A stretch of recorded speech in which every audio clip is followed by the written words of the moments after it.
Hey everybody, welcome back to the channel. Sorry it's been a while since we posted. Promise we're gonna try to get some more videos up, quicker up, so you're not waiting so long for a new video. Sorry for the wind, it's kind of windy here today. I don't have one of those fancy microphones, so if it's too windy, hopefully you can still hear me. Today's like 2 weeks of wind, so this is like the best day. I'm gonna try to stand behind my house here on the side here so you can hear me. Or if not, I'm going to try talking in the truck. But today, the video is going to be about my 2018 Chevy 2500 HD and why I think it's the best all-around truck. My 1 year review. Today's pretty much a year. I've had this truck for 1 year, basically. So what I think of it, why I think it's a great truck, why I think everybody should own a truck like this. And we'll go ahead and get into the video. I'm going to do a walk around of the truck first, because when I watch videos, like, show me truck, show me the inside, show me everything, and then talk about it. I just want to see it. So I'm going to show you. You do a walk around, maybe just throw some music in here. We'll see. And then I'll start talking about it.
Alright, now that we're inside, I'm going to talk about it a little bit. Hopefully you can hear me better. There's no wind. It was too windy. I'll probably just throw some music in there and you guys kind of, that way, check out the truck.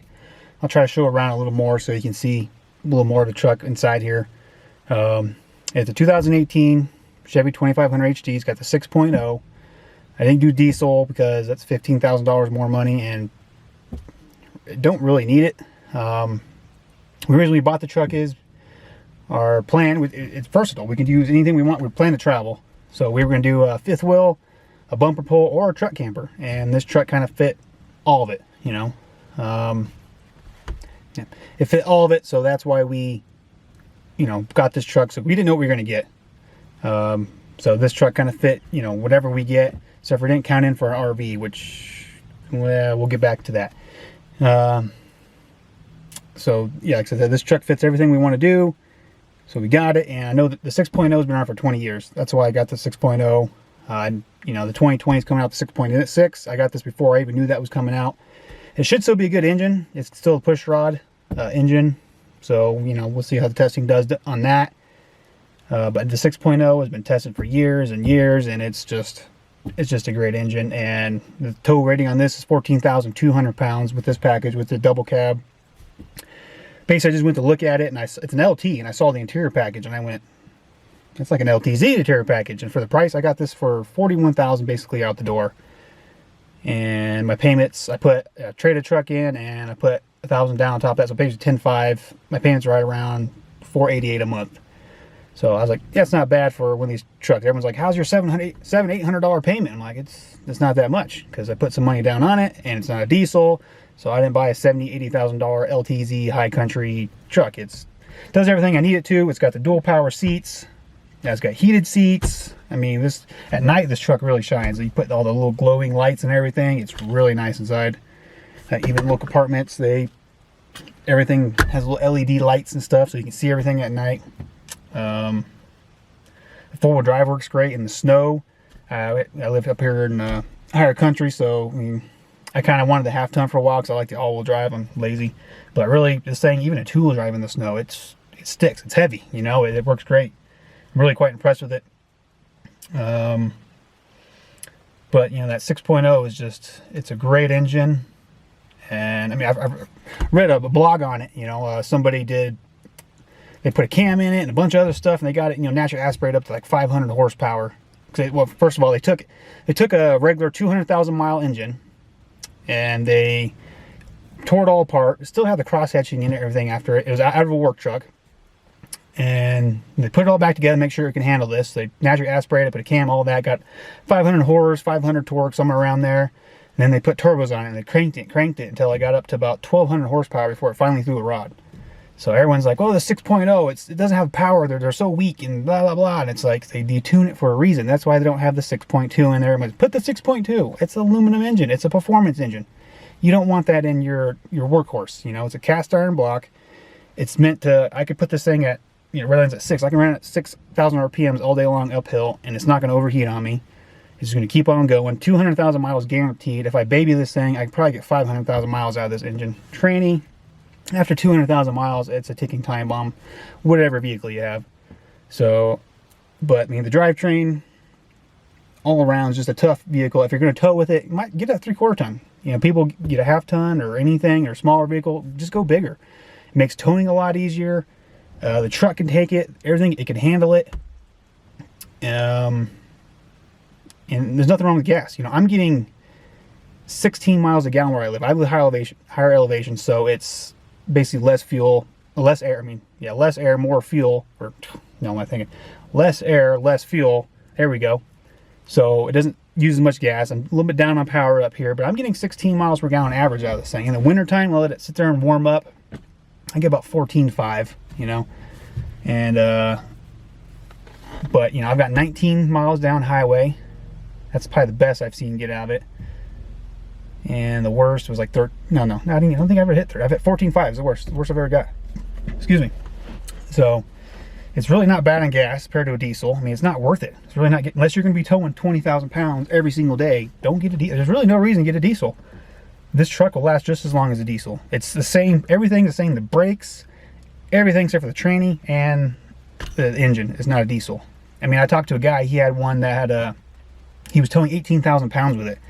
It's 4,000 over its max. He said it would do it. It'd go uphill about 35 miles an hour, but never overheated. It chugged right along. And eventually, because he towed so much, you got a diesel because, you know, got tired of doing 30 miles an hour, but it never broke. He just kept chugging away with it. So, I mean, like I said, if you're towing heavy fifth wheel everywhere you go, sure. But I mean, you know, these little 30-foot travel trailer, no problem. You know, this truck will do most of everything you're going to do. And it's also a good daily driver because the gas really isn't that bad. As long as you don't put your foot in it, you know. If I see you put your foot in a lot, then you're going to get, you know, it might sink down to 13s like people are talking about it. But I drive like a grandma. I drive it like a 4-cylinder. You know, I just barely quarter throttle, and I get up to 65, 75, no problem. I can cruise around town. I actually get better. I get like 17, 18 miles a gallon around town. If I keep it under 55 and just cruise it, it does great. You know, like I said, just keep your foot out of it. And then the power's there when you need it. You don't need to romp it everywhere you go. Some people just can't do that, but understandable. But I love the truck. I've had it for a year. I have no complaints on it. It's an awesome truck. I got 15,000 miles on it. It does everything I think I'll ever need it to do. It's just a fabulous truck, and I love it. And yeah, there's a lot of people out there like, well, don't get a 3/4 ton if you're not going to tow it. There's no point of getting a 3/4 ton if you're just going to be a daily driver. Why not? Why not get a 3/4 ton? It's built to be beat the crap out of, to tow with, to use the heck out of it. Use it as a pavement cleaner. I don't care. I mean, take it, you know, use it as a daily driver. It'll last you 500,000 miles. You're going to pay $40,000 for a vehicle. You might want it to last. You know, it's built tougher than the half tons. So, I mean, why not go with it? Because there's a bunch of people saying, you're a poser, you don't tow with it. I'm like, well, I plan to tow with it. So it'll tow anything I need it to tow when I want it to tow, and as a daily driver, it's great. You know, you know, I've seen people, even the brakes don't go out until like 150,000 miles if you're just daily driving this thing. I mean, I don't plan to do any maintenance on this thing for 150, 200,000 miles on, other than oil changes, flush of fluids and stuff like that. I mean, it's just a fabulous truck to have, to own. And that's just not just Chevy. I mean, any 3/4 ton you can probably do. If you're, I know there's Chevy haters and Ford haters, everybody. I'm a Chevy guy. See the shirt, Chevy, fitting. But you know, any 3/4 ton. If you're, you know, I'm not a huge Dodge fan. I like Fords. Dodge trannies, just I've never been a fan of the Dodge tranny. Engine, they have good engines, but it's hard to say. The Cummins, of course, you can't beat the Cummins. But other than that, I mean, if you're gas truck, 6.0 is a good truck to get. Now I'll show you around the interior here a little more.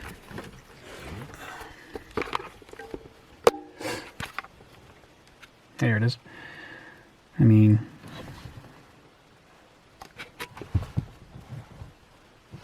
it's got the heated seats, you know, the wood grain, big ol' inside. You know, I always have a big water bottle. It's dirty in here. I use this truck. I mean, look where I live. I live out in the middle of nowhere. I drive a couple miles before I even hit pavement, way the hell over there to finally get some pavement. So I mean, this truck's dirty. I use it.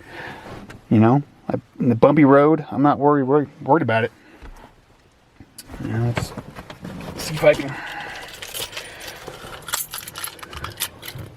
turn it on for you guys.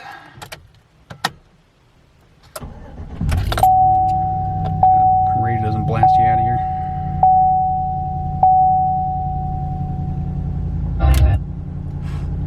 See if I can prove to you, what am I getting right now? Oh, 15, yeah, 15.9 right now.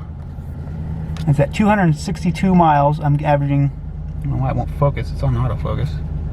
Yeah, 262.4 miles, I'm averaging 15.9. You know, I'm just about a half tank.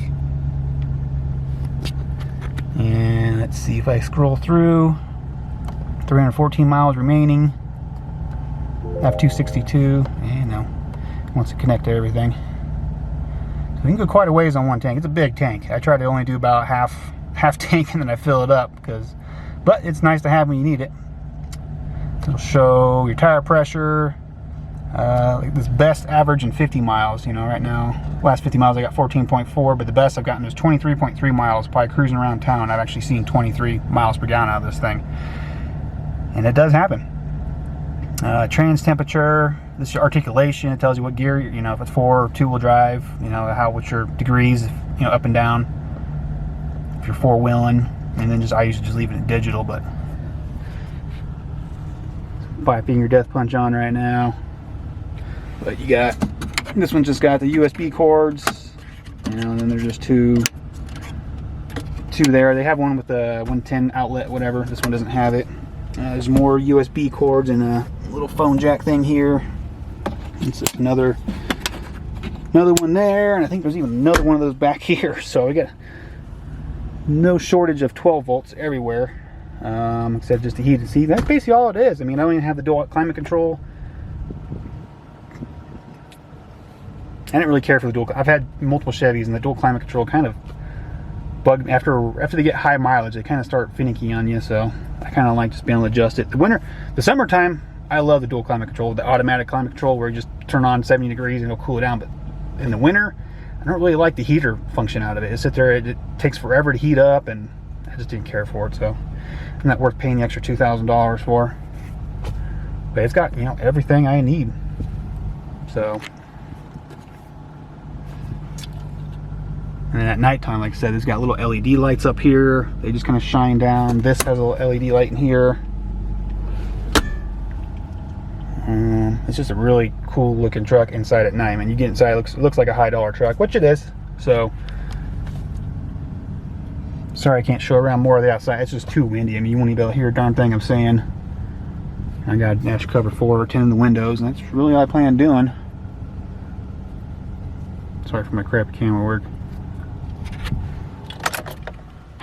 But, you know, basically that's it. You know, if you want to leave comments down there, love talking about trucks. I'll get other trucks. Who knows what truck I'll get next. You know, there's a talk of my wife's wanting an RV now because we have the dogs. It'd just be a lot easier to do the RV. I'll probably cry if I get rid of this thing. I really love this truck. It's my favorite all-time truck I've ever had. I've had Chevys, the 5.3s, the V6s. I've had cars. I've had pretty much everyone out there, and I've just basically been a Chevy guy. And the 6.0 motor is a great motor. The older ones, they really did get bad gas mileage, but these newer ones, you know, keep your foot out of it. It's got 410 gear in the rear end. I mean, it just pulls. You feel it. It feels torquey. You know, it's not a whole lot faster than the 5.3 off the line, but you can feel it, just the torqueness. It's a difference. If you know dirt bikes, I compare like the 5.3 is a 2-stroke and the 6.0 is a 4-stroke. It's just got that torque, that pull. It's like a tractor, you know. It's just there. All the power's there when you need it. It doesn't have to rev out to have the power, but it does make quite a bit of power on the top end. So, see if I leave anything else out. You know, it's just been a great truck, you know. We'll see what happens in the future. Like I said, any comments down below, and I'll get back to you, and feel free to talk about it, or any questions you have about it, and I'll reply. So that's about it for now. We'll see what we come up with next. I don't know what the next video is going to be, but we're trying to get ready to travel, and actually going to sell this place and everything, and just get an RV and just kind of just go. I think we're trying to do too much, but we're just gonna sell everything and go. Just make it easy, you know. But for you guys just wanting a review on the truck that are just here for the review, then, you know, there's a quick review on it and how I love it. And it is a great truck. If you see one, low mileage or just whatever, pick them up, because I think they're going to be kind of valuable later on. People are going to want these trucks, the last of the 6.0s. So that's why I'll be sad if I do sell it. But it is what it is. You got to do what you got to do. So till next time, I'll see you and enjoy. Bye.